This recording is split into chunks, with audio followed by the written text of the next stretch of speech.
Please welcome composer Darren Fung. Darren, how are you doing? Doing great. Great to hang out with you again, Kai, and everyone here. So absolutely. So next, specializing in electronic soundtracks, he has exhibited his talent in numerous television series and films like A Woman's Place and Academy Award winner Period, End of Sentence. Please welcome composer Giosuè Greco. Giosuè, how are you doing? Hi, doing great. Thanks for being here. Thank you. Next, he's worked with major studios and indie filmmakers alike, most recently on the HBO documentary 40 Years a Prisoner. Please welcome composer Jennings Boyd. John, good evening. Hello. How's it going? All right. Last but not least, described as an incredible artist by the legendary Hans Zimmer. Upon hearing her orchestral music, she has composed award-winning pieces such as Tomorrow and has had films screen at prestigious festivals, including Hot Docs and Edinburgh International Film Festival. Please welcome composer Suad Bushnaq. Suad, thank you for joining us this evening. So for the first question, let's just kind of, this will be for everyone. We'll just start with, what is the most enjoyable thing that you love about scoring documentaries? What are you passionate about when it comes to doc scoring? And why do you keep coming back to this genre? We'll start with Darren.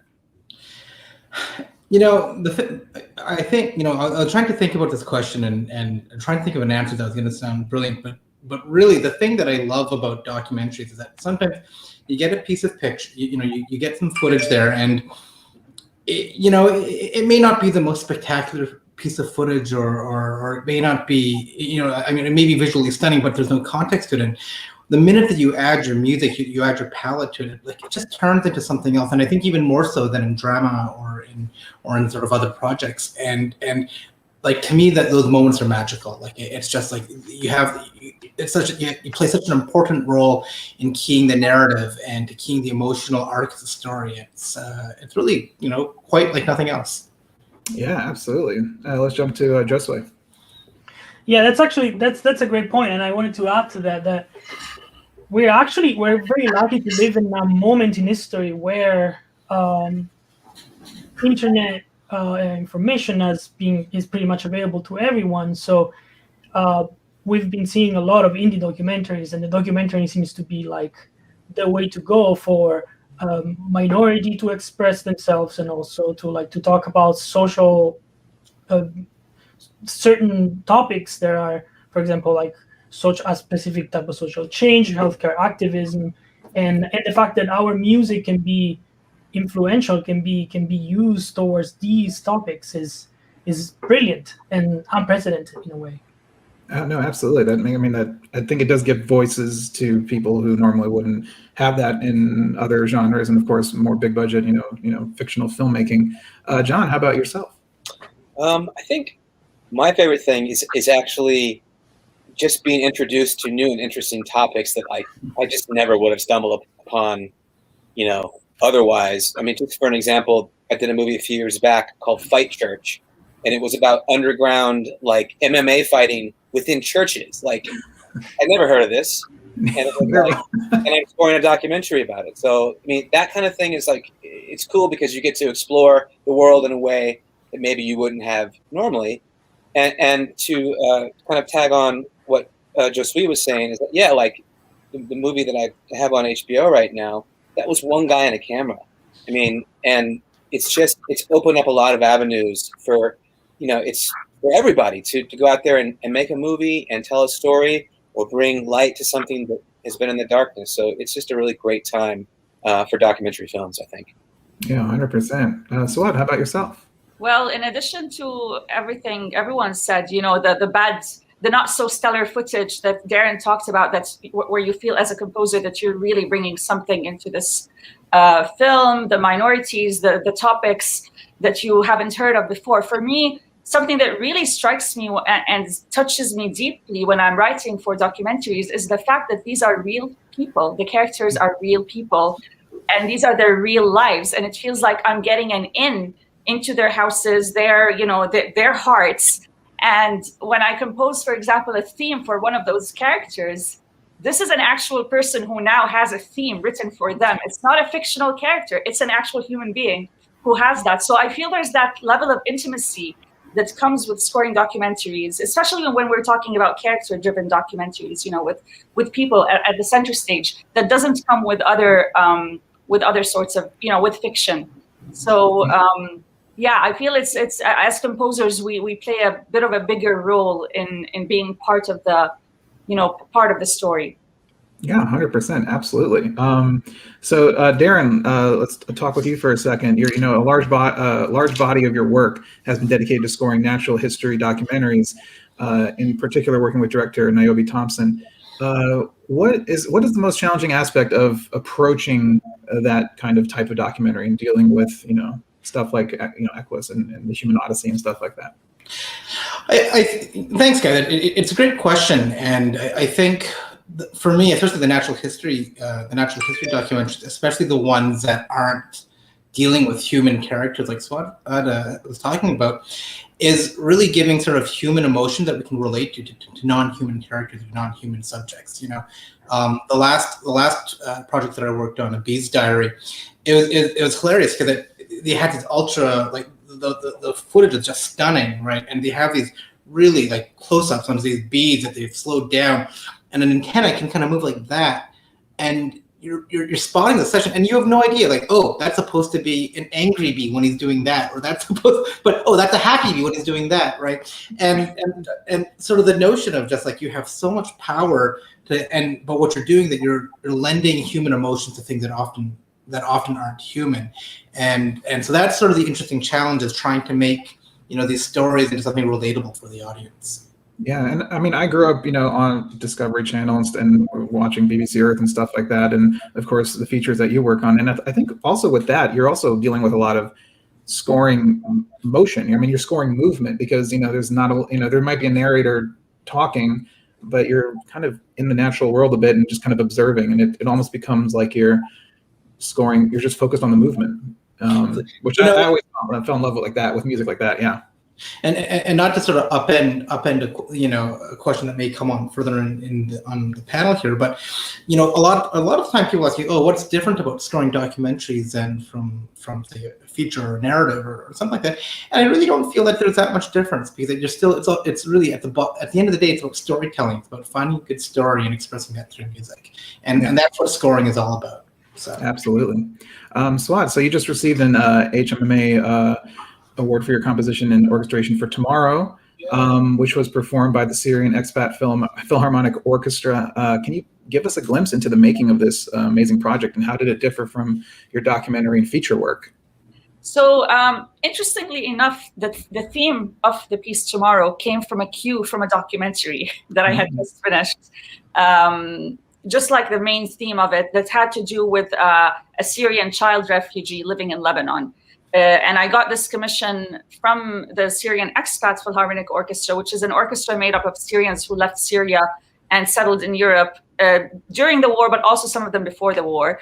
I got the commission at the same time, and I decided to develop that theme because I was in the mindset that I needed to write something. I'm half Syrian, and I was already disturbed about what's happening. So I ended up turning that little theme that only appears for barely a minute in the documentary into a 5-minute orchestral piece. And of course, the compositional process was very different, because I'm writing for full orchestra with a lot of room to do a ton of contrapuntal things that would never be even allowed under dialogue and a picture, and you can't even do that stuff. So it was interesting to bring a small theme and blow it up into anything that I want. Excuse the term, blow it up. We're talking about war, and then I say blow it up, but you know what I'm saying. So yeah. In a way, it was interesting from a compositional point of view. But if we are talking about activism, and also I don't want to jump ahead in your questions, but this piece Tomorrow, having been performed by this orchestra, was a form of activism in the sense that it brought another image of Syria to the public in Europe, which up until then, kind of, unless they had been to Syria, their image was just war, bloodshed, ISIS, all that stuff. Yeah. And in a bit of a more surreal kind of twist, another piece that I composed for the same orchestra, The Borrowed Dress, which you mentioned, was actually the main theme from another documentary by the same name, The Borrowed Dress. And it was a documentary about the filmmaker herself, whose family got scattered across Europe, and she didn't see them in 9 years because of the war in Syria. So I asked her if she'd be okay with us making this theme into a big orchestral piece. She agreed. The nice thing is that the orchestra sent her an invitation to which she was able to get a visa, come to Europe to attend the concert, and by virtue of that, see her relatives whom she hadn't seen in 9 years because of the war, and about whom she made the documentary. So the whole thing came to like a full circle by, you know, bringing something from the film score onto a stage and having her meet her family as a result. So long story short, an amazing ripple effect. Yeah, wow. Yeah, there's always like a butterfly effect to what we do in documentaries, for sure. Yeah, absolutely. Giosuè, so can you tell us more about your musical approach on the Oscar-winning documentary Period, End of Sentence, and also how did you get involved in this project in the first place? Sure. Yeah, so I got involved in this project through Raika, the director Raika Zebashi. I hope I'm not butchering her last name. She had this project. She's really young, really low budget project. She sent it to me because she knew of my music through the Good Doctor, which is a ABC show that I was scoring right around 2018. And so I received the footage, and it looked incredible. And I was really touched by the story that was the main topic, which is basically this group of women in India that have basically built a business behind making sanitary pads. India it's not a country that uses sanitary pads, and on top of that, there is a huge social stigma around menstruation. Mm-hmm. So I was like, this is awesome. So I jumped on it, and we talk a lot about what the score was supposed to sound like, and we ended up choosing a very organic sound, but it also sounds really crafty, and it almost sounds like one person played all the instruments. And actually, one person kind of played all the instruments, which is me. I ended up kind of like modifying different instruments that I had. There's some cello pizzicato that I used. I'm not a cellist whatsoever, but I think that actually adds a lot to the sound of the score. And so a lot of the sound of the score comes from broken instruments. Like I used to have this piano that used to be an electric piano that didn't work anymore, but it's called the CP60, and it has a harp, but it has one string instead of 4 strings like a normal piano. So we ended up putting things into it and like preparing it. And so that I ended up creating a sound. So the actual score sounds like a lot of like tiny broken instruments.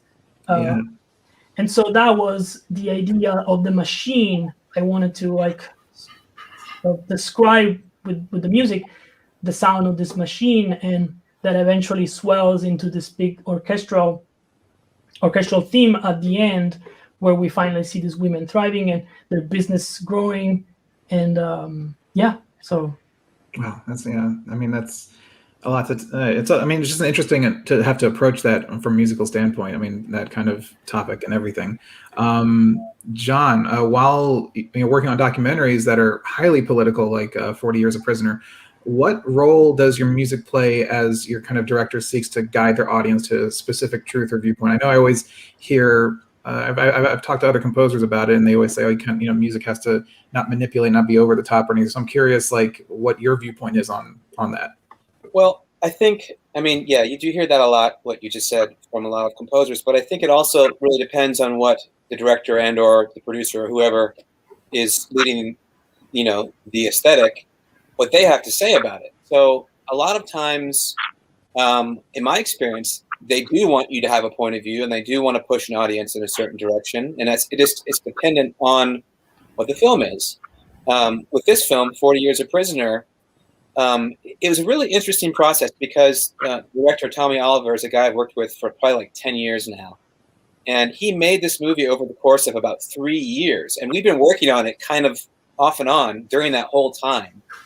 And so in a way, the movie itself kind of orchestrated the narrative and also like, you know, how we were going to approach it. Because early on, things just totally changed, you know, from what we thought they were going to be to where they ended up being.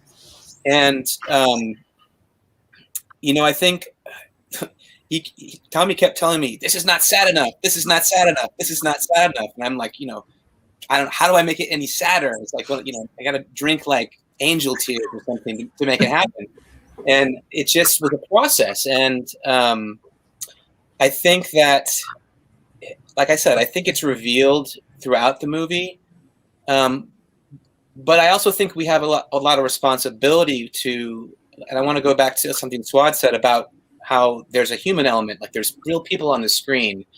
And I don't know how about the rest of the panel members feel, but like on a documentary specifically, I always have like a weird anxiety about like, I want to do right by the people on the screen. Like if there's a theme or something, like I just feel like, oh man, I'm really letting these people down. It's not 100%. And with like a narrative film, it's kind of like, like this is what I like. So, and it's fun, but like, you know, knowing that a real person, you know, if your documentary is about people, they're going to see this and they're going to hear this music backdropped against them.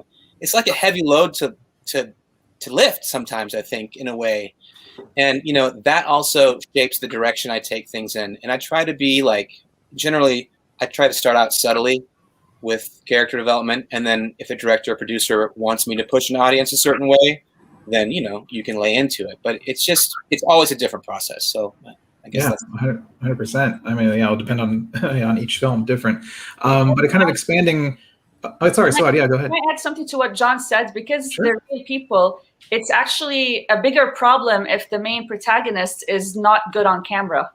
And you can't even go to the director and be like, you know, you could have cast someone else. Like, this is the person the documentary is about.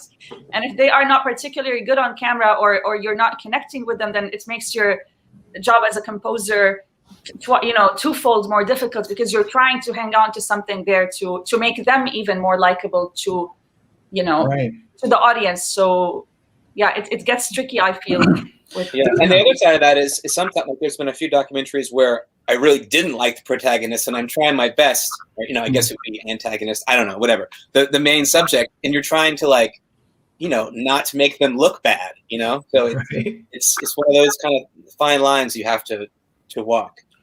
John, I'm curious though, and this, you know, sorry, I don't mean to hijack this, but no, hijack away. but I'm curious, and I guess this question goes out to everyone, is that, you know, when you work on a project, documentaries, and you know, not just documentaries, but oftentimes documentaries are very much, you know, passion projects. You know, these directors have been working 8, 9, 10, 12, 20 years ago, and there's an exponential chart of like, you know, how long they've been working and how much crap they're going to give you, right? And or how difficult the relationship is going to be that they're so personally invested in, personally invested in the project. So I'm curious, and I'll put that out to everyone here, is how do you deal with that? You know, how are you able to work with someone who, you know, may or may not have objectively lost the ability to make decisions for the betterment of their film? Of course, you know, because as a composer, we know completely what's best for the film, right? I think, you know, this is a really good question, because this is kind of like the meat and potatoes of being a composer. Like the music sometimes is secondary, right? Like at least it's been my experience. You know, on this movie, it started off me working in the usual kind of way that a lot of composers work. I'm by myself in the studio. I'm sending themes, blah, blah, against picture.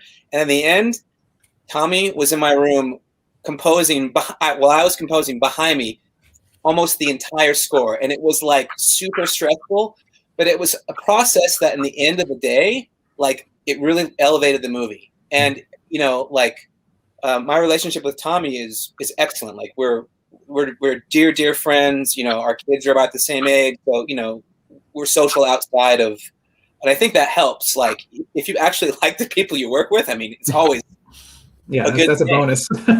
Yeah, but not a given though. Not a given though. Definitely not a given. Yeah, you're absolutely right. But I think, like, one way, just to quickly answer your other question about, guiding a director, or like, if you feel like things aren't working.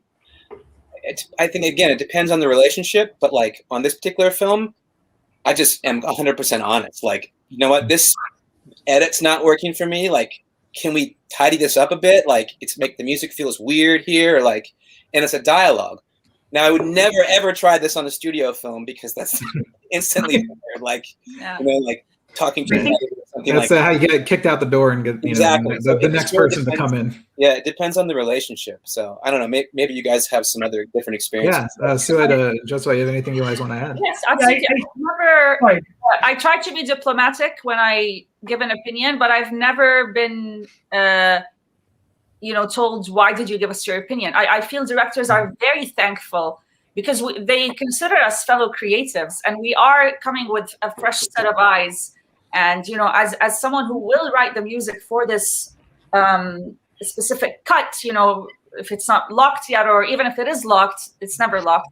They really appreciate the input. I feel no one wants to put a documentary out there that's not 100% good, at least with what we have, So I feel giving an opinion has always, made me more valuable to directors I work with, because it's almost like you're saying, this is not technically our job is to write the music, but when you come and give your opinion about something that's not music related, it's people love that, because it's not your job, yet you're willing to go to lengths to analyze the cut, So I feel, as fellow creators, composers, we are filmmakers too. Composers, editors, we are filmmakers too, and we have a say, and it's usually taken with an open heart, I feel, from my experience at least. Absolutely, yes. I that's a great point. And what John was saying, having the director being with you in the studio while you're writing, though I can totally relate to that being a high anxiety situation. I do think that there's something to be said about creating with the other creator, with the person who, with the filmmaker in the studio. I actually think that helps a lot your job, because first of all, you get instant feedback, right? If what you're doing is wrong or right, but at the same time, it's a way to pull that person into your world and be like, instead of just sending the cue, here's 1M1, I hope you like it. It's more like, oh, we wrote the piece together. There's a human connection to it. There is a positive feedback that starts. I mean, hopefully a positive feedback, right? So yeah. Yeah, 100%. And so, I mean, we kind of touched on the topic of, so you shared a story about your film or your piece, and how it kind of grew and created this ripple effect. But, what role do musicians and composers have in activism in general? And what role does the music play in kind of, helping that point of view of the film, or maybe your point of view within the music, to kind of, expose this to the world? I mean, people might go like, oh, you're just making music and films. Like, this is not social activism, but I think films do have an impact that can actually make a difference. So I'm just curious, in your point of view, what role do musicians and composers have in activism in general? So I'd love to start with you. Well, that's a very important question, because I personally believe it's a huge role. But your question kind of reminds me of a question that I've always asked myself, and I've asked fellow composers about that, which is, how implicated are we as composers with the message of the films that we score? Because, as a professional composer, you will get approached to score, especially when we're talking about documentaries, to score documentaries where you don't necessarily agree with the message, right? It happens. So where do we draw the line? It's like, it's an ethical question for me, because are we as composers, are we humans first? And do our values and our core beliefs, trump our professionalism and talent? So if a film's message is kind of sketchy for me, or if I'm not sure, is this propaganda or something, do I back off and say I'm not going to contribute because as part of the team, then I'm agreeing with you? Or do we act as professionals and be like, this is a job, I do it, and I do the best that I can, like doctors, a doctor will save someone no matter who that person is or what that person did, right? Right. It's an oath almost. So for me, I don't have an answer to your question, because it's a question that kind of, it's something I think about a lot, and I'd be interested actually in hearing what the other composers, with us today think about that, because it's something that keeps coming back. I mean, it wrestles in your mind back. Yeah. Like, do I reject films where the message isn't exactly aligned with mine? Do I take them? Because would you accept a QAnon documentary? Exactly. Like, what do you do, right? Because we are powerful, but I'm interested in knowing, Darren, Giosuè, and John's opinion on this as well. Yeah, let's jump to John. John, what do you think? So, this is a challenging question, and I feel like this particular thing has shifted in the last maybe 4 or 5 years. Like, I don't know, 5-10 years ago, I wouldn't think twice about taking on a doc that I didn't agree with the politics on, because I just feel like the culture was a little different. And this is not a knock on the culture. I'm just observing here. I feel like now, professionally, it's wise to really kind of, see what's in line with what you're doing and make sure that it's going to be a good soul choice for you, but also a good choice for your career. Like, like she's given an example, like, if you're doing like a QAnon doc where it's not like an objective view of QAnon, it's like saying this thing is, then I probably wouldn't touch that anymore. But maybe 10 years ago, I would have, because it's like, oh, this is weird and like kind of interesting, and I need a paycheck. But now I feel like our culture has shifted a bit in a good way. Like, people are much more aware of inequalities and inequities in the world, and I think what you're putting your name on means a lot more now than it used to. So I would say, like, there's a big space for us to be seen as activists. But just one other thing, like, I think for decades and probably centuries, musicians and composers have always been at the heart of activism. I'm just off the top of my brain, I'm thinking of like, when Pinochet was squashing everybody down in Chile and whatnot. Musicians really pushed that movement and, made a big difference. If you think of the 60s, like, the music was so much part of the activism, and maybe it wasn't like film composers, but musicians and composers are always a huge driver, I think, of social change and activism. I think sometimes, at least for me and maybe for these guys too, like, you're sitting in your studio, so you don't feel like you're doing anything, but you are. Like, this movie that I scored, 40 Years a Prisoner, is about police violence that took place in the 70s. And, like, after this year, it's just, it's on everybody's mind. And it's, for once, the first time I really feel like, hey, maybe what I'm working on could make a difference. And I think it's just, not that wasn't happening before, but I'm finally waking up to the fact that that's what we do as artists. And, even though you can't see it yourself, it's happening. Yeah, no, 100%. I mean, you mentioned, not just composers, but I mean, I always look back, Bob Dylan writing songs, in those times, and he was taking on racial injustices and stuff like that. I mean, other singer and songwriters, as well, not just composers, but in terms of documentary filmmaking, I think it is, you guys are making a difference for sure. Jiosuè, what is your take on it? Yeah, I agree 100% with what from John's point of view. I also wanted to say that once you start taking certain type of documentaries, then you're kind of setting a precedent, right? So your career will eventually shape up in a certain way.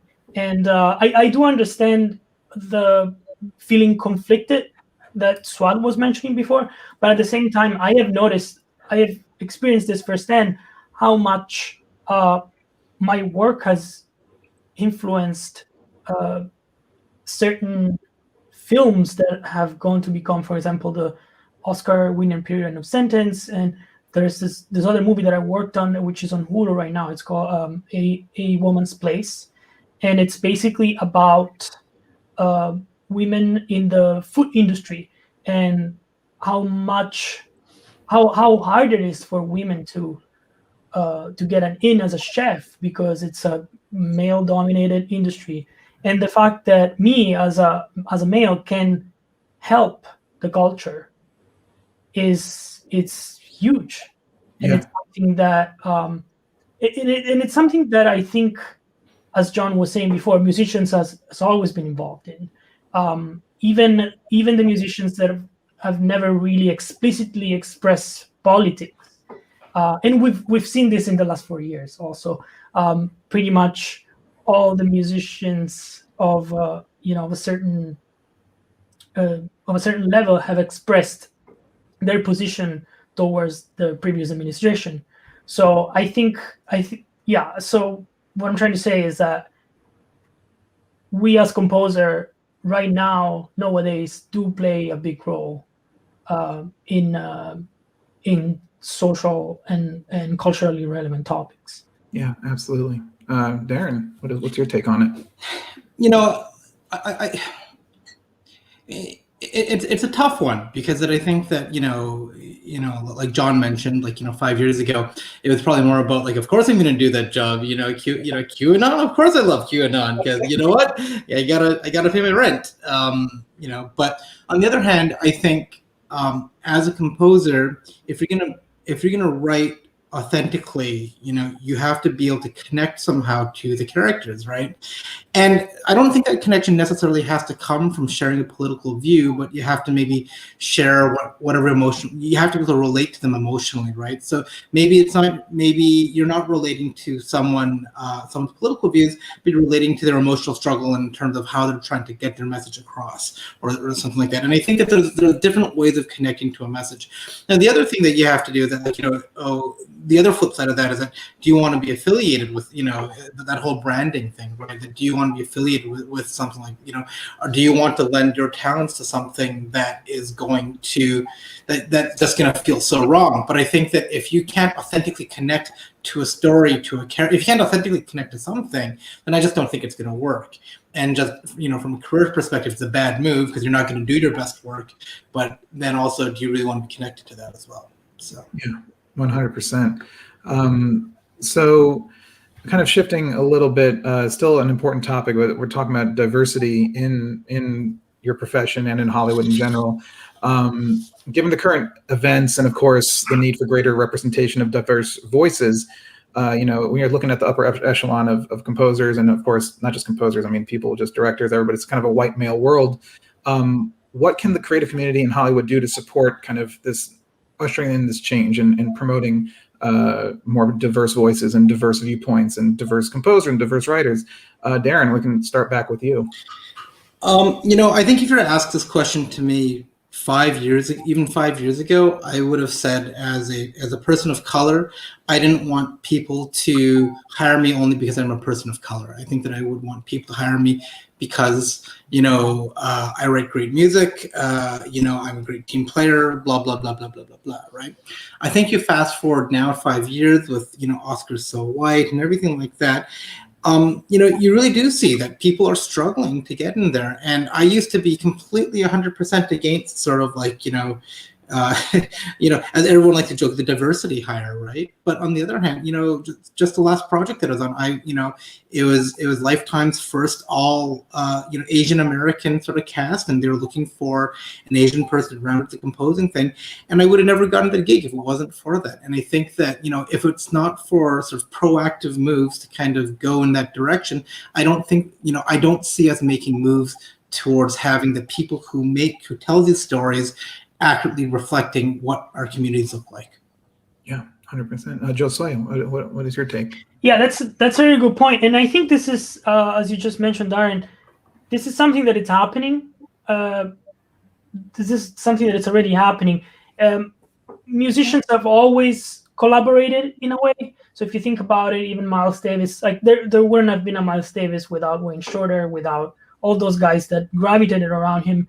And I think nowadays you see that in the movie industry more and more. Everyone is starting to realize how input from different cultures, regardless of the project being culture specific. I'm just saying input from different cultures is crucial. And so yeah, I mean, I as you said, Darren, before, if someone would have hired me a few years ago just because I'm of a different ethnicity, I would be like, but actually I do think it's very important. I do feel included now that my voice is heard. When some composer or a specific project needs something like an Italian music, a type of Italian music, and they call me, that not only ensures them to get something that it's legit, I would say, but also at the same time, I can put my heart and soul in it, and I can give my 100% to the music. And this is something that maybe 10 years ago wasn't really a thing, or even 5 years ago wasn't really a thing, you know?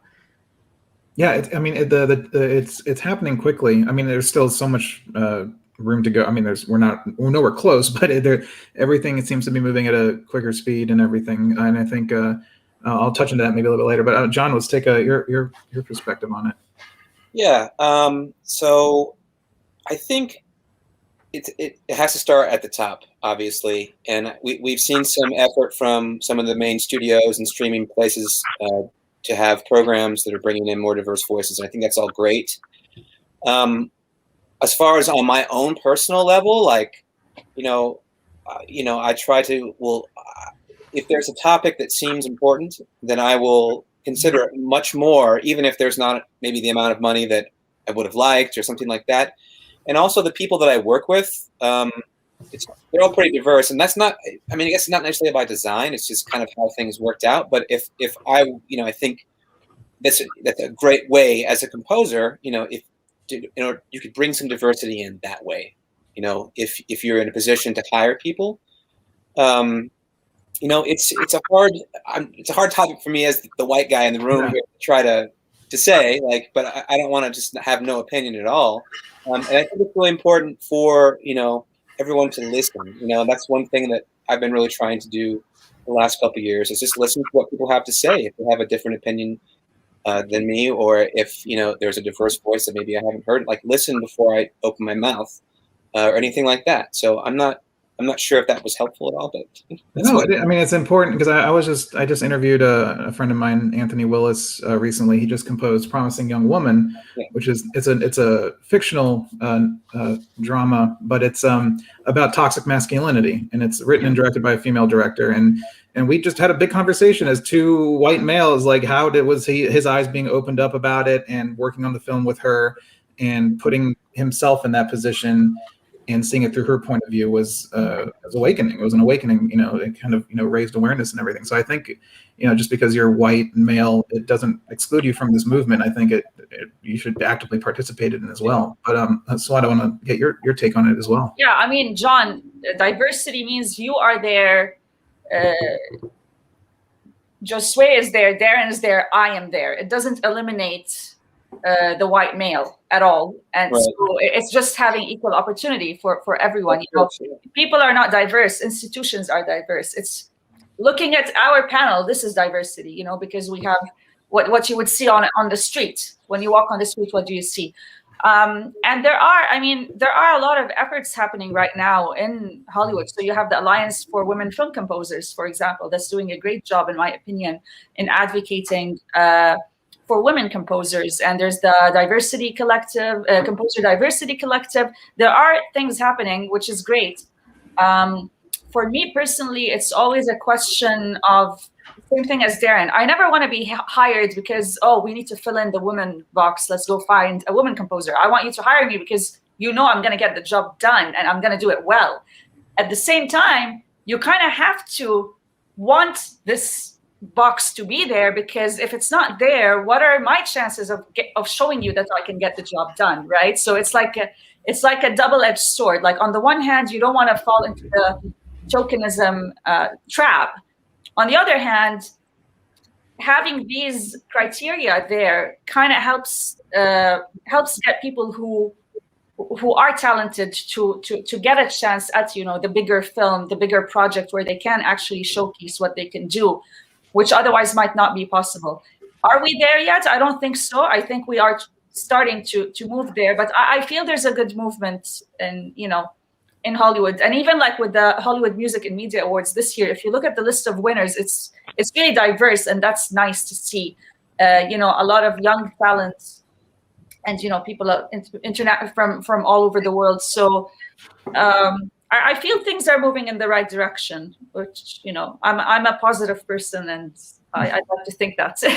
Yeah, I think there's been an awakening amongst a lot of people, and so I think we're all aware of it, which is good. Like, we're all aware of it. Before, it was just maybe white males like myself could have been living a good life, but not aware of like the struggles of other people, and having the fact that it's kind of up and we're all talking about it together, and having this conversation just here right now is a great thing as well, I think. Yeah, awareness is key, because it also makes us aware of the fact that how many opportunities did I miss that didn't even come my way because I'm a woman, because I'm Arab, like things like that. We start to question these things, so that having that sense of awareness kind of makes everyone, even people on the other side, be like, okay, so maybe I should up my game right now. Maybe I should start reaching out to these bigger directors. Maybe I need to be heard, because before that we weren't even aware that's right, that we're being passed over for these opportunities. So it's good for everyone. Yeah. One other point, I think you're going to see a lot of exponential growth in this area, because once the studios and discover they can start making money, I know it's kind of like isn't that the sad part? It's like the sad part of it, but that's really going to drive a lot of it. Like Black Panther was amazing, and it was like the studios were like, yes, it's one of those things. So it's like, I think from all angles, from like the angle of a financial gain for Hollywood, that's going to help. But of course, these conversations and just elevating all those things are really going to help. Yeah, 100%. So kind of jumping back and just to back into the crafting part of all of your jobs and everything. We'll go around again. Have any of you gotten a chance to use a kind of a unique sound or an odd instrument? Is there like I know is there a musical Easter egg in one of your scores? Something that only you maybe found some cool little thing and created a sound and sampled it or something. And we can start with Darren. Oh crap! Wham! I like all good Chinese boys, I started playing piano when I was 3. So like I'm very much an orchestra, like a bread and butter classical kind of guy. But what I always love doing is trying to find some sort of like neat little instrument, especially like if you look at Great Human Odyssey, we chose the duduk, which I mean, quite frankly, the duduk's like, it may as well be part of the normal film orchestra right now, because it's everyone, everyone's using it. And then for Equus, we use cymbalum, right? I think my kind of goal as a composer is to kind of do what I can do that's familiar, but just with a little bit of spice somewhere. So, I'm always, one of my favorite things to do is just kind of look at like the different ethnic instruments, whether it be like, from whatever tradition that's called from the picture, or just something because damn it just sounds really cool, and throwing it in there. That's kind of I don't know. I don't know if that was the answer you're looking for, but it's. Yeah, that's great. Suad, let's jump to you. Is there anything unique in your sound palette? Okay, so people who are close to me know that there's a running joke with me about accordion and bagpipes because I sneak them everywhere. I think 90% of everything I've written so far has an accordion in it somewhere. And I'm working on a feature right now, a feature narrative. And the director told me, no, I don't want accordion because we don't want it. And I snuck it in just to see. And she felt it. And she was like, she's wonderful. She had a big heart, big enough to be like, just remove the accordion. She didn't fire me. So for me, accordion, I love that instrument because I feel it gives, and I don't use it like in your typical, French or Balkan or Italian way. I use it as texture elements usually. And I love the grit that it gives. So that's like my secret little weapon. And one time I was in Krakow, Poland, at the Krakow Film Music Festival at a film scoring workshop. And a friend of mine saw a video of one of my teammates playing on a piano with paper laid onto the strings. So he asked us if we can sample the piano, record note by note in different velocities. We did that, sent it to him, and he turned it into an actual sample library. And I feel it's very special to, I used it in one of my documentaries, and it was my first time using a sound that I know only me, him, and the other composer have. So that's like the wildest thing I've done. But I'm sticking to accordion and bagpipes. Well, the next challenge is you're going to have to do a score that's entirely just bagpipes and accordion. And see who can last the longest. So I just have to tell you just a little quick funny story. One of the first feature films that I did, I had a horrible review. It said the film fails in a large part because of an awful, horrendous score. That, in brackets, like, really, dude, lay off the accordion.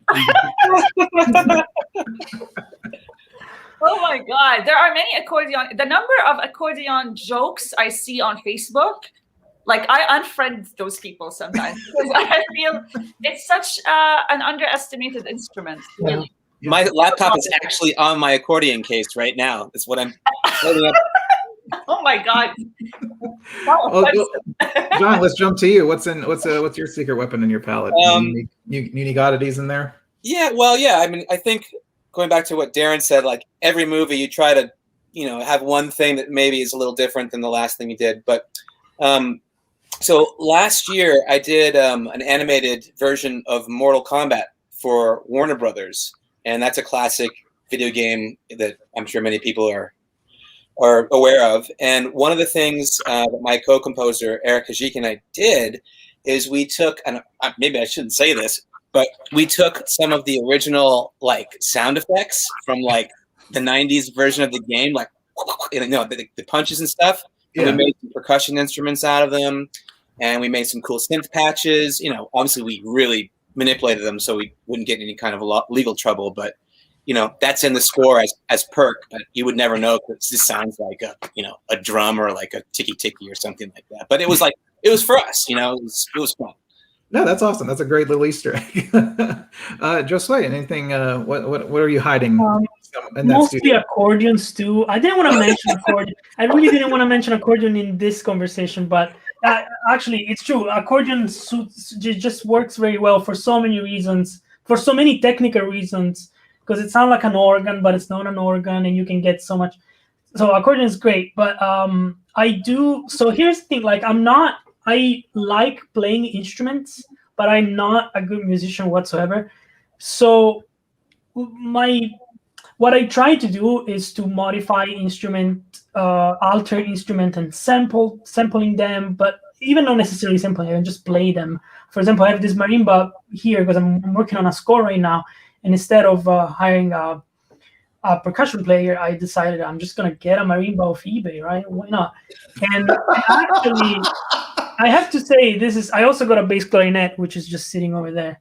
And I have to say, it's working out for me so far because there is something very personal about a non-bass clarinet player playing a bass clarinet that you just can't get, because when you call a session player, you're gonna get the best bass clarinet with the best microphone, with the perfect circular breathing or whatever. I don't know how to do that, and it does give a certain style to my score that sometimes you just want to drift away from. But in my case, I just like. And as far as making instruments particular, sometimes when you modify instruments, that makes them unplayable. For example, if you stuff your cello with toilet paper, you're not going to be able to play your own notes. So I found myself sometimes multi-velocity sampling the instruments so that I can play them on a keyboard. And that actually has led to very, very interesting experiments with modular synthesizer that you can see back here. Yeah. Sometimes I like to create patches or create instruments that are for example, it's one layer is my marimba with a bunch of paper on it, and if you move a knob, it becomes a long tail synthesizer. And so if you create these instruments you have the tactile, even though it's electronic, right? You still have the tactile experience, and you start. And so all of a sudden you start playing on harp like it was a piano, or a piano like it was a harp. So I really like playing with these instruments, and I like the idea. What I'm trying to achieve, I don't know if I do that, but what I'm trying to achieve is to create instruments that are somewhat familiar, but they're not quite the thing. Like, for example, instead of using a dulcimer, I just use a guitar that I modify, and I just play it like a dulcimer. Wow. Or because there's something to be said about ethnic instruments that I love ethnic instruments. I love ethnic instruments, but what I don't like is when you can spot them, when you can say, oh, that's so and so. So I like to find substitutes for ethnic instruments. Does it make sense? Yeah. Like, I like to find other instrument that sounds like the thing, but they're not quite the thing. Yeah. That's super interesting. And if I may comment on that, Jiosuè, I use a lot of, I do a lot of Arabic-inspired music, and there's an instrument called the qanun, which is like it's a plucked dulcimer, basically. And I know a fantastic Turkish qanun player who's played on several of my scores. But recently I scored a film where I knew that an actual qanun player cannot do a tremolo on more than 2 strings at a time, because, they can't do a tremolo with like 10 strings, or even like 6, right? So I actually ended up using my East-West sample, it's an excellent sample, but when you want to use the ethnic instrument in a non-ethnic way, so I needed the texture of the tremolo of that instrument, which is completely not playable by an actual qanun player, but which is also completely not typical of the instrument. And that was a case where I preferred to use the sample rather than hire the music, an actual musician. But if I were writing in stylistically Middle Eastern, then I would definitely hire her to nail it and to add things to it. So what you said is super interesting about playing an instrument not necessarily the way it needs to be played. And I think it would be amazing if like you get a review on your score saying that the bass clarinet was fantastically played, and then that like, will definitely inflate my ego. Because you played it differently, it gets that good, amazing review. You never know. I hope so. Jiosuè, can I ask you a question, Jiosuè? Yes. So I am probably the laziest technical guy in the world, because I'm like all about instant gratification. Like I play that, and I want it to sound fantastic, right? So I guess my question for you is that, in terms of your creative process, right? I mean, how like the fact that you want to manipulate stuff and you want things to sound unique, though, how does that impact your creative flow? Because if you're, instead of crafting music, you're actually technically implementing sort of your vision in your head, right? So that's got to slow you down a little bit. So much. Yes. So my process is, the deadline is in 10 days. I start working the 9th day. The 9th day I start working. No, but seriously, no, it does slow me down. Well, there are moments in which I can't. There are projects for which I can't do it. Like, for example, sorry, I'm just turning up my volume. When I'm writing for TV, first of all, when I'm writing for TV, I'm sticking to a palette that it's been there in place for the last 4 seasons, and it's like 120 episodes or whatever. So I'm not gonna start playing my marimba, episode 15 in season 4.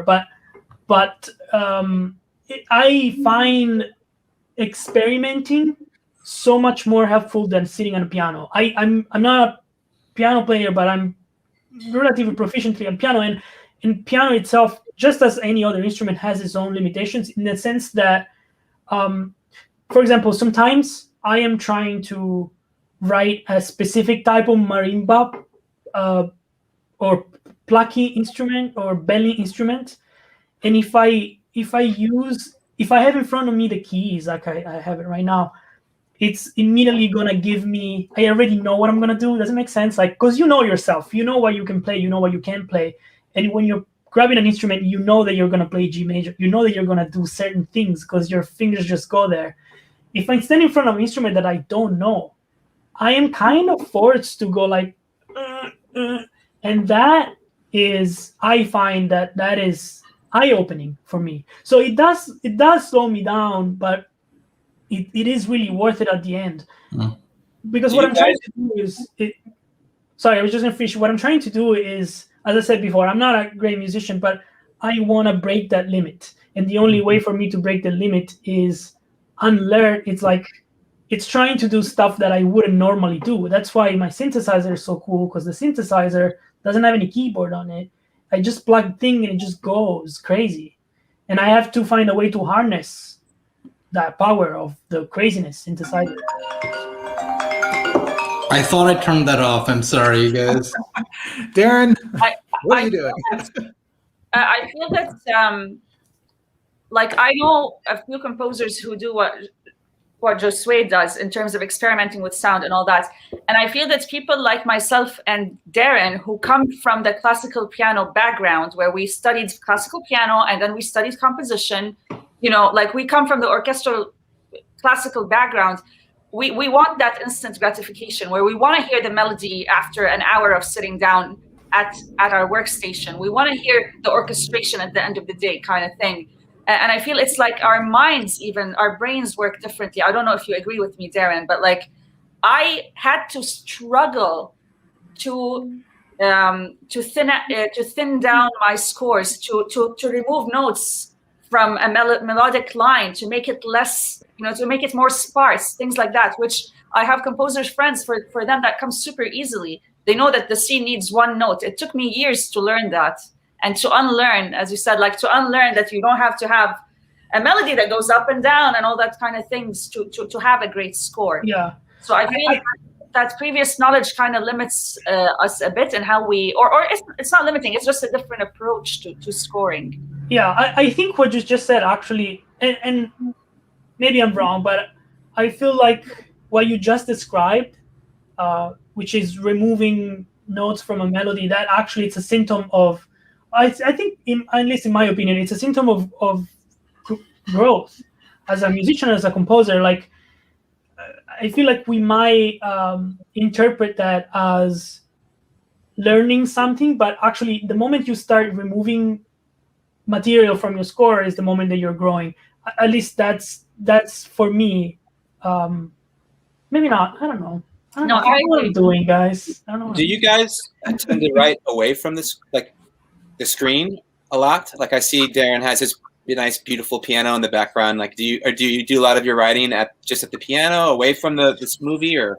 I actually sometimes even write away from the piano because I find the piano distracts me. Actually, sometimes, like I'll actually sit down literally with paper and pencil, and that's just because that's kind of my for a lack of a snootier term, that's my pedigree, right? Like, you know, yeah, you know, like I'm very much like I would show you, but like I have little pieces of manuscript paper, little like index cards of manuscript paper with stays just like crazy idea that just stick in my window there, right?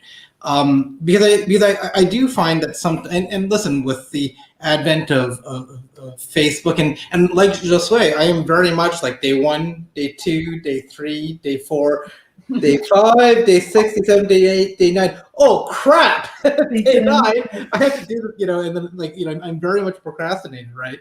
And so, but I find that what helps me is just to get myself distill myself away from the distractions and just like simplify. And once I can find those, like, you know, those 4 bars of just gold, then we're off to the races, right? And you don't have the luxury of doing that every project. Like some projects you got to go, but I find myself falling into the same traps, like same kind of melodic or harmonic traps if I sit at and go right into my DAW. So I know that when I'm just at the piano or just at pencil and paper and writing away from it, I'm purposely trying to avoid those pitfalls, and by just solely focusing that I can do that. So. Yeah, I want to kind of piggyback on that, what you were asking, John, because we got a great audience question from Alana P, which is where she's asking, if you're stressed or stuck, how do you overcome your writer's block and get inspiration when writing music? And I think, Darren, you kind of shared some examples, but anyone who jump in, when you're stuck with an idea and nothing's coming, what do you have, like a certain method to something that you step away from something? Do you go for a walk? Do you listen to something else, or what do you do to kind of get the juice is going. Mostly cry for me. Cry. For a long time. Yes, tears, no sleep, drinking wine. It's like being stuck. It's like driving and getting stuck in a ditch. You can keep trying to move in the same direction. You're only going to go deeper into that ditch. So the trick is to go the other way. So either you. So for me, if I'm on a very tight deadline, the minute I feel the queue is not going anywhere, I save the session, move to another queue, start a new queue. If it's a question of like, I have to be whipping queues because a deadline is approaching. If not, stepping away from the project itself for 2 days has been very helpful. Just not even think about it. Work on another project or don't work. Do something completely different. Cook. There's a poem actually called Genius. I wish I had it with me. A poem. The title is called Genius, and it's all about how your best ideas come when you're not working on them. When you're cooking, when you're in the shower. So I think we panic at first, but then we realize that I think as composers we have that certainty, which is why we do what we do. We have that certainty that we are going to get it done. It will happen. So I think it's just being able to let go halfway through the project, unless you're on day 9 of 10.